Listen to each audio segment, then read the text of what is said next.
हम हर साल शिवरात्रि मनाते हैं, व्रत रखते हैं, पूजा करते हैं, जागरण करते हैं। लेकिन क्या शिवरात्रि सिर्फ एक धार्मिक त्योहार है या ये हमारे अंदर चल रही किसी चुप लड़ाई का प्रतीक है? अगर आप बाहर से स्ट्रॉन्ग दिखते हैं लेकिन अंदर से थके हुए महसूस करते हैं तो ये वीडियो आपके लिए है।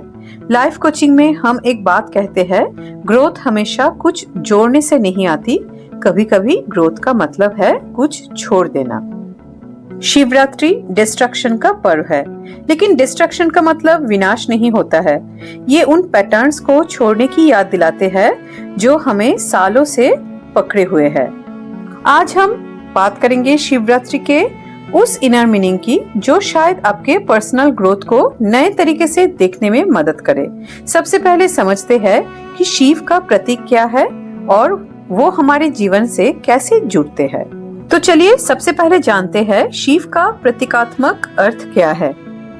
भगवान शिव को हम संहार का देवता कहते हैं, लेकिन संहार का अर्थ सिर्फ डिस्ट्रैक्शन नहीं है। संहार का अर्थ है जो आप काम नहीं आ रहा उसे समाप्त कर देना। हमारे जीवन में भी कुछ चीजें हैं जो आप काम नहीं आ रही है। हर समय स्ट्रॉन्ग बने रहने की आदत, सबको खुश रखने की जिम्मेदारी, कंट्रोल छोड़ने का डर और अपनी भावनाओं को दबाने की आदत। मैं अपने कोचिंग सेशंस में देखती हूँ कि बहुत लोग अंदर से थके होते हैं, लेकिन उन्होंने अपने आप को स्ट्रॉन्ग रहने की ट्रेनिंग दे रखी होती है। उन्हें लगता है कि वो ढीले पड़ गए तो सब बिखर जाएंगे।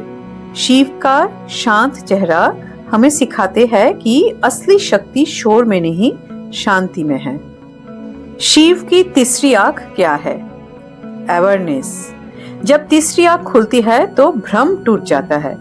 लाइफ कोचिंग में भी ट्रांसफॉर्मेशन तब शुरू होता है जब इंसान अपने पैटर्न को पहचान लेता है। बहुत लोग सालों तक एक ही पैटर्न में जीते हैं। हर समय अलर्ट रहना, आराम करते वक्त गिल्ट महसूस करना, मैं ही सब संभाल लूंगा, ये वाली सोच रखना, अपनी जरूरतों को पीछे रखना। ये सब गलत नहीं है, कभी ये सर्वाइवल था। लेकिन जब सर्वाइवल पैटर्न आदत बन जाता है तो वो हमें थका देता है। रियल लाइफ में तीसरी आंख खुलने का मतलब होता है पहली बार ऑनेस्टली देखना कि मैं खुद को कितना पुश कर रहा हूँ। शिवरात्रि की रात मतलब स्टिलनेस। शिवरात्रि की रात जागरण होता है, लेकिन ये सिर्फ रात भर जागना नहीं है, ये अवेयरनेस का जागरण है। ये वो रात है जब हम अपने अंदर के अंधेरे से भागते नहीं हैं, बल्कि उसे देखते हैं। अंधेरा बुरा नहीं होता है, अंधेरा वो जगह है जहाँ क्लैरिटी जन्म लेती है। जब बाहर का शोर कम होता है तभी अंदर की आवाज सुनाई देती है। शिव मतलब डिस्ट्रैक्शन। इस डिस्ट्रैक्शन का असली मतलब क्या है? डिस्ट्रैक्शन का मतलब विनाश नहीं है, ये स्पेस बनाना है। रियल लाइफ में इसका मतलब होता है उस रोल को छोड़ना जो आप सिर्फ इसलिए निभा रहे हो क्योंकि आपको लगता है आपको ही निभाना चाहिए। अगर हम हर समय कंट्रोल पकड़े रहे तो नई चीज कहाँ से आएगी? अगर हम हर समय स्ट्रॉन्ग बने रहे तो वल्नरेबिलिटी कब आएगी?